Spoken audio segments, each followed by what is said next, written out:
नमस्कार साथियों, मेरा नाम है अक्षय और आपका स्वागत है दृष्टि आईएएस चैनल की इस नई वीडियो में। अब तक आपने ये खबर जरूर सुन ली होगी कि दो लोगों ने भारतीय संसद में प्रवेश करने की कोशिश की, लोकसभा की विजिटर्स गैलरी से फ्लोर पर आने की कोशिश की, फ्लोर पर छलांग लगाई, जिसकी वजह से कहा जा रहा है कि भारतीय संसद की जो सुरक्षा है वो बहुत ज्यादा मजबूत नहीं है। तो भारत की संसद की सुरक्षा पर लगातार कई लोगों द्वारा सवाल उठाए जा रहे हैं।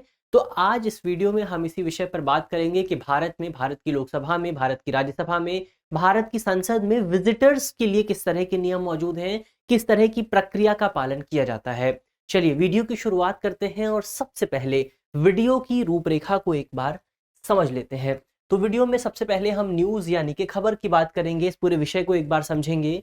इसके बाद हम नियमों को देखेंगे कि नियम इस पूरे विषय को लेकर क्या कहते हैं।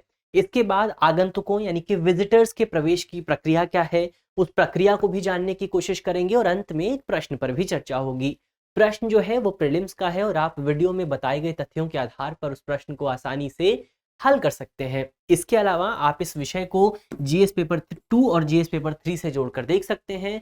यहाँ पर यह विषय भारतीय संविधान से जुड़ता है, भारतीय विधायिका से जुड़ता है, आंतरिक सुरक्षा से भी आप इसको जोड़कर देख सकते हैं। और ये जो पूरी घटना है, ये घटना इस लिहाज से भी इंपॉर्टेंट हो जाती है कि जिस दिन उन दो लोगों ने संसद में घुसने के प्रवेश किया, संसद के फ्लोर पर छलांग लगाई, वो वही दिन था जिस दिन पर आज से तकरीबन 24 साल पहले संसद पर हमला हुआ था। तो ये दिन भी अपने आप में बहुत ज्यादा इंपॉर्टेंट हो जाता है। सबसे पहले खबर की बात करते हैं, खबर को एक बार समझते हैं। तो संसद की सुरक्षा का उल्लंघन हुआ है, दो लोगों द्वारा लोकसभा में प्रवेश करने की कोशिश की गई। संसद पर आतंकवादी हमले की 22वीं बरसी भी थी। 22वीं जो है, पहले हमने 24 बोला था लेकिन वो 22वीं जयंती भी, 22वीं वर्षगांठ भी थी। तो इस अवसर पर यह हमला किया गया, इस अवसर पर घुसपैठ करने की कोशिश की गई, अपने आप में इंपॉर्टेंट हो जाता है। और जिन दो लोगों ने घुसपैठ की वो दो लोग मुख्य तौर पर मैसूर के सांसद प्रताप सिन्हा के अनुरोध पर उन लोगों को विजिटर्स कार्ड दिया गया था। तो ये भी अपने आप में एक इंपॉर्टेंट बात है। ये हम आगे पढ़ेंगे कि भारतीय संसद या लोकसभा, राज्यसभा, जहां भी आप विजिटर गैलरी में बैठना चाहते हैं, वहां पर बैठने के लिए आपको अगर कार्ड चाहिए, आपको जो आईडी चाहिए, वो आईडी किसी सांसद के अनुरोध पर ही दी जा सकती है। इसके अलावा वो लोग, उन लोगों ने कैनिस्टर का इस्तेमाल किया। कैनिस्टर क्या होता है? तो कैनिस्टर एक तरह का गैस का गोला होता है, एक तरह की गैस का कैन होता है, जिस कैन में गैस मौजूद होती है और ये गैस रंग बिरंगी जो है दिखाई देती है और बाहर निकलती है। तो उन लोगों ने इसका इस्तेमाल किया। ये अंदर कैसे लेकर आए? ये अंदर जो है वो एक जूते के माध्यम से लेकर आए। उन्होंने एक स्पेसिफिकली एक जूता डिजाइन किया था, जिस जूते में ये कैनिस्टर मौजूद था। और इंपॉर्टेंट बात यह है कि सिक्योरिटी उस जूते को नहीं पहचान पाई। तो यहां पर सिक्योरिटी की एक बड़ी चूक आपको दिखाई दे जाएगी। कारण क्या है? कारण है विरोध प्रदर्शन। तो जिन लोगों ने छलांग लगाई है, जिन लोगों ने फ्लोर पर घुसने की कोशिश की, उनका कहना है कि वो विरोध प्रदर्शन कर रहे थे। हालांकि यहाँ पर अगर आप व्यक्तिगत तौर पर पूछेंगे तो मुझे लगता है कि ये कोई एक बड़ा कारण नहीं है। बड़ा कारण इसलिए नहीं है, खासतौर पर आपने जिस दिन का चयन किया वो दिन बहुत ज्यादा खराब हो जाता है, क्योंकि आपने उस दिन का चयन किया जिस दिन भारतीय संसद पर, भारतीय लोकतंत्र पर हमला हुआ था। तो यहां पर अगर आप उसे एक सिंबल के तौर पर इस्तेमाल कर रहे हैं तो ये माना जाएगा कि आप भारतीय लोकतंत्र के दूसरी तरफ खड़े हैं, आप भारतीय लोकतंत्र के विरोध में खड़े हैं। तो यहाँ पर सबसे पहले तो ये पूरी घटना ही अपने आप में बहुत शर्मनाक है, भारतीय लोकतंत्र पर, भारतीय संसद पर, भारत की जनता पर। और उसके अलावा जिस दिन का चयन उन्होंने किया है वो दिन भी अपने आप में बहुत ज्यादा खराब हो जाता है। आप इस विषय पर क्या सोचते हैं? इसे आप कमेंट बॉक्स में बता सकते हैं कि आपका इस पर क्या मानना है। तो ये हमने खबरों की बात कर ली है। अब एक बार तस्वीरें भी देख ली जाए जो हमें संसद के अंदर से दिखाई दी। कुछ लोग सदन के बाहर भी मौजूद थे जिन्होंने इसी तरह के गैस के गोले इस्तेमाल किए। सदन के अंदर की तस्वीरें अगर आप देखेंगे तो वहां पर भी आपको गैस दिखाई देगी। हो सकता था, ये तो मान लीजिए कि विरोध प्रदर्शन के लिए किया गया था। हो सकता है भारतीय संसद की सुरक्षा पर यह बड़ा सवालिया निशान है कि हो सकता है कि जो लोग गैस के कैनिस्टर लेकर अंदर आए थे वही लोग जहरीली गैस को भी अंदर लेकर आ सकते थे, जो कि भारतीय संसद पर एक बड़ा सवाल, भारतीय संसद की सुरक्षा पर एक बड़ा प्रश्न पैदा करता है। तो यहाँ पर सुरक्षा को लेकर जांच की जानी बहुत ज्यादा इंपॉर्टेंट है। आप यहाँ पर देख सकते हैं लगातार संसद के अंदर की जो तस्वीरें आई हैं उनमें दिखाई दिया है कि वहां पर गैस जो है बहुत व्यापक लेवल पर मौजूद थी। तो मान लीजिए कि कोई आतंकवादी हमला होता और ये गैस जहरीली होती तो हमारे कितने सांसदों, कितने लॉ मेकर्स की जान जा सकती थी। और ये भारत के लिए कितना शर्मनाक दिन हो सकता था। तो यहाँ पर इसको लेकर सरकार को विचार करना चाहिए, इस पर सरकार को ध्यान देने की जरूरत है। अब बात करते हैं कि भारत में विजिटर्स को लेकर क्या नियम है, क्या प्रोसेस मौजूद है। तो अगर विजिटर्स की बात करें तो भारत में विजिटर्स को अगर संसदीय भाषा में देखेंगे तो उन्हें स्ट्रेंजर कहा जाता है, अजनबी कहा जाता है। और उनके प्रवेश, उनकी वापसी और उनके निष्कासन के जो नियम है, वो नियम आपके लोकसभा में जो प्रक्रिया मौजूद है, लोकसभा की जो बिजनेस, जो पूरा नियम है, उन नियमों के माध्यम से संचालित होता है। यानी कि यहाँ पर भारतीय संविधान की कोई भूमिका मौजूद नहीं है। अब आप लोकसभा के नियम 386 को देखेंगे तो वहां पर आपको विजिटर्स का जिक्र दिखाई दे जाएगा। क्या कहता है लोकसभा का नियम 386? तो नियम 386 कहता है कि भारत की जो संसद है, या फिर खासतौर पर जब लोकसभा है, लोकसभा में उन हिस्सों के लिए उन हिस्सों में विजिटर्स के प्रवेश की अनुमति दी जा सकती है जो हिस्से लोकसभा के जो सदस्य हैं उनके उपयोग के लिए रिजर्व नहीं है। तो ऐसी जगहों पर विजिटर्स को आने की अनुमति दी जा सकती है और जो सभा के अध्यक्ष हैं उनके ऑर्डर के माध्यम से ये जो विजिट है इसको रेगुलेट किया जाएगा। इसके अलावा अगर आप नियम 387 को देखेंगे तो नियम 387 कहता है कि हमारे जो अध्यक्ष है लोकसभा के, उन्हें ये शक्ति प्राप्त है कि वो यदि उचित समझते हैं तो किसी व्यक्ति को सदन से बाहर जाने का आदेश दे सकते हैं। किसी व्यक्ति को सदन से बाहर किया जा सकता है, सदन से बाहर हटाया जा सकता है। तो ये हमारे देश में विजिटर्स को लेकर नियम मौजूद हैं। अब एक बार प्रक्रिया की भी बात कर लेते हैं कि प्रक्रिया क्या है।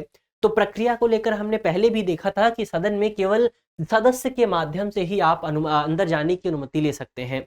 यानी कि अगर आपको सदन के भीतर जाना है एज अ विजिटर तो आपको सदन के सदस्य की अनुमति लेनी होगी। आप सदन के सदस्य की रिकमेंडेशन के आधार पर ही सदन के अंदर जा सकते हैं। तो जो सदन के सदस्य हैं, जो मेंबर ऑफ पार्लियामेंट हैं, वो किसी व्यक्ति को अंदर ले जाने के लिए एप्लीकेशन दे सकते हैं, विजिटर कार्ड के लिए एप्लीकेशन दे सकते हैं। हालांकि उनके लिए भी ये अनिवार्य है कि वो केवल उसी व्यक्ति को विजिटर कार्ड दिलाएंगे जिस व्यक्ति को वो व्यक्तिगत तौर पर पर्सनल तरीके से जानते हैं। और इसके लिए उन्हें एक एफिडेविट, एक प्रमाण पत्र भी प्रदान करना होगा जिसमें यह लिखा होगा कि वो उस व्यक्ति को, जो कि विजिटर कार्ड लेकर सदन के अंदर जा रहा है, उस व्यक्ति को व्यक्तिगत तौर पर पर्सनल तरीके से जानते हैं। तो यहाँ पर जो हालिया हमला हुआ है, उस हमले में जिस सांसद की वजह से वो दो लोग आए थे, वो सांसद इस पूरे हमले के लिए जिम्मेदार ठहराए जा सकते हैं।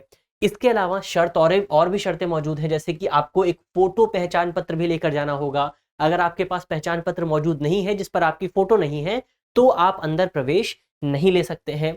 इसके अलावा नियम ये भी कहते हैं कि जब आप अपना नाम लिखवाएंगे वहां पर, तो आपके लिए अनिवार्य है कि आप वहां पर अपना पूरा नाम लिखवाएंगे। आप केवल अपना शुरुआती नाम नहीं दे सकते, आपको अपना पूरा नाम देना होगा। आपको अपने पिता या फिर पति का भी पूरा नाम देना होगा, वो भी यहाँ पर सरकार की ओर से अनिवार्य बनाया गया है। इसके बाद जब आपको एक बार विजिटर कार्ड मिल जाता है तो फिर आपकी जांच की जाती है। जांच के लिए भी प्रक्रिया मौजूद है। जैसे जांच जो है वो डोर फ्रेम मेटल डिटेक्टर के माध्यम से की जाती है, हैंडल हेल्ड मेटल डिटेक्टर के माध्यम से की जाती है। तो अगर आप नहीं गए हैं सदन में तो आपने मेट्रो में भी देखा होगा, मेट्रो में भी इसी तरह की सुरक्षा मौजूद है। सबसे पहले आप एक डोर मेटल डिटेक्टर के माध्यम से गुजरते हैं, उसके बाद वहां पर एक अधिकारी खड़ा होता है, पुलिस अधिकारी या फिर सीआरपीएफ का कोई अधिकारी होता है, कोई सोल्जर होता है, वो आपकी हैंड हेल्ड मेटल डिटेक्टर के माध्यम से जांच करता है। तो यही प्रक्रिया संसद में भी अपनाई जाती है।